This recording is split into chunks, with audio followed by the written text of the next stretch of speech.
কুমকুমের রান্নাঘরে আজ দেখাবে এগ দো পেঁয়াজা, কাজু পোস্ত কিশমিশ বাটা দিয়ে ডিমের দো পেঁয়াজা। ডিমগুলোকে 6 মিনিট বয়েল করে নিয়ে গ্যাসের ফ্লেম অফ করে দিয়ে তার উপরেই ঢাকা দিয়ে রেখে দিয়েছিলাম। এবার কি কি লাগছে দেখে নাও। পেঁয়াজ, রসুন, টমেটো, পোস্ত, কাজু, কিশমিশ, কাঁচা লঙ্কা। আমি পেঁয়াজ, রসুন, কাঁচা লঙ্কা একসাথে বেটে নিয়েছি, আর টমেটো, পোস্ত, কাজু, কিশমিশ একসাথে বেটেছি।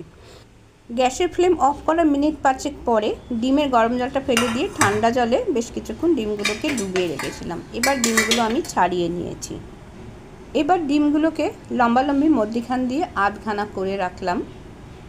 এভাবেই আমার মনে হয় ভিতরে গ্রেভিটা ঢুকবে আর খেতেও খুব স্বাদ হবে।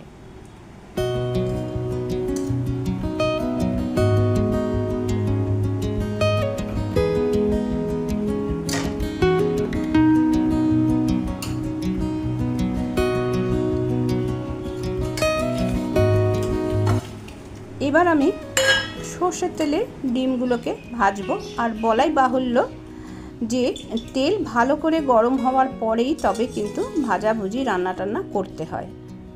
আর সাধারণত আমিষ রান্না সর্ষের তেলে রান্না করা ভালো। সবকটা আধখানা ডিমই আমি হালকা করে ভেজে নেব। তোমরা দেখছো কুমকুমের রান্না ডিমের দো পেঁয়াজা কিন্তু অথেন্টিকের থেকে একটু আলাদা, সেটাই তোমরা দেখতে থাকো। ভাজার পরে একটা টুকরো পাত্রে তুলতে গিয়ে কিন্তু সাইডে পড়ে গেল।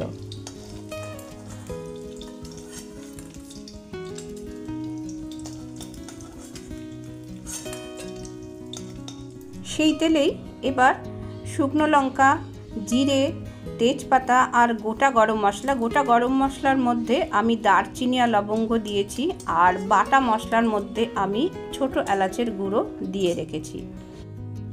ফোড়নের ভালো সুগন্ধি বার হবার পরে কিন্তু প্রথমে আমি কুচিয়ে রেখেছি পেঁয়াজ, সেটা দিয়ে দেব। কিছু পেঁয়াজ আমি বাটার মধ্যে দিয়েছি আর কিছু পেঁয়াজ আমি কুচিয়ে রেখেছি। যেহেতু দো পেঁয়াজা তাই পেঁয়াজটা কিন্তু একটু বেশিই লাগবে।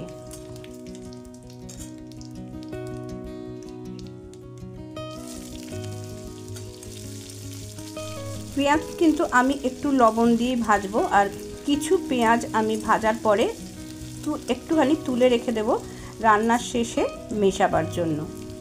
পেঁয়াজটা ভাজা হোক, তোমাদের কয়েকটা কথা বলি। তোমরা যারা নতুন বন্ধু হয়েছো, সাবস্ক্রাইব করেছো, তারা পাশে থাকা বেল আইকনটা কিন্তু অন করে রাখবে, তাহলে আমার রান্নার নোটিফিকেশানটা কিন্তু তোমাদের কাছে পৌঁছে যাবে।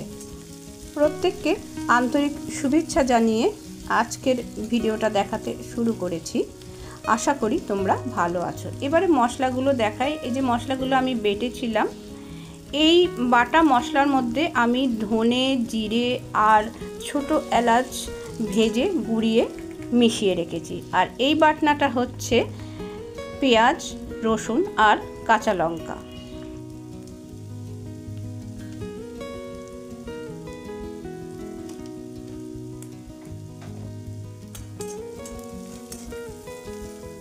পেঁয়াজ সামান্য লালচে হয়েছে, আমি এবার একটা বাটিতে অল্প একটু তুলে রেখে নিচ্ছি।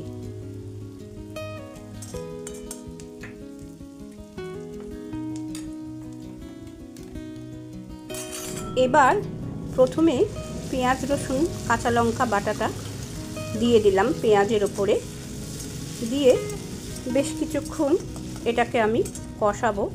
কষিয়ে যখন পেঁয়াজ আর রসুনের কাঁচা গন্ধটা চলে যাবে, জলটা শুকিয়ে আসবে, তখন আমি কাজু আর পোস্ত পেস্টটা দিয়ে দেব।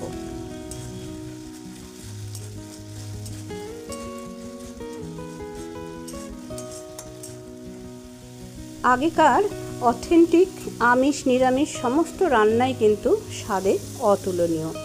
এখন এই সব রান্নাগুলোকেই মানে অন্য কোনো মশলা মিশিয়ে বা কিছু মশলা না দিয়ে নতুনভাবে রান্নার ফিউশন তৈরি করা হয়। এই সব রান্নাও কিন্তু স্বাদে অতুলনীয়ই হয়।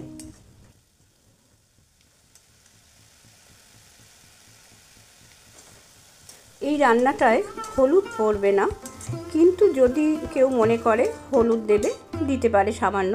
আমি একটু অল্প কাশ্মীরি লাল দিয়েছি। আবারও খুব ভালোভাবে আমি মশলাটা কষিয়ে নিচ্ছি যতক্ষণ না কাজু আর পোস্তর কাঁচা গন্ধটা রিডিউস হয়ে যায়। হয়ে গিয়ে যখন তেল ছাড়বে আর একটা খুব সুন্দর সুগন্ধি বেরোবে, তখনই বোঝা যাবে যে মশলাটা একেবারে তৈরি হয়ে গেছে। সে আবার একটু একটু গরম জল দিতে দিতে মশলাটা আরও ভালোভাবে নাড়তে হবে। আমি সামান্য একটু চিনির গুঁড়ো মিশিয়ে দিলাম। লবণ তো আগেই দেওয়া ছিল পেঁয়াজ ভাজার সময়, সুতরাং এখন আর লবণ লাগবে না। এবারে মশলাটা ভালোভাবে তৈরি হয়ে গেলে, গ্রেভিটা ভালোভাবে তৈরি হয়ে যাওয়ার পরে আধখানা করে ভেজে রাখা ডিমগুলো এবারে আমি মিশিয়ে দেব।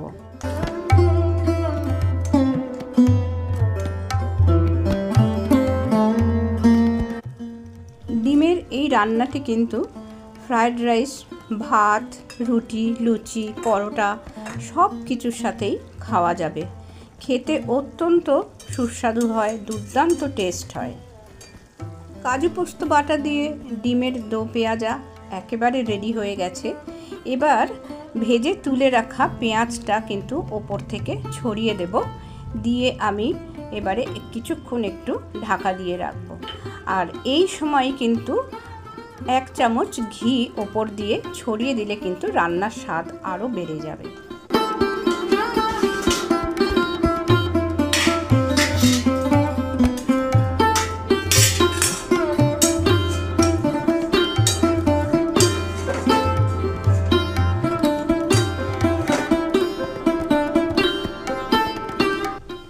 আজকের রান্না দেখানো এখানেই শেষ করলাম।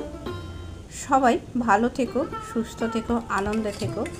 পুজোর সময়, পুজোর আগে ভিড় এড়িয়ে রাস্তায় চলাফেরা করো। ধন্যবাদ।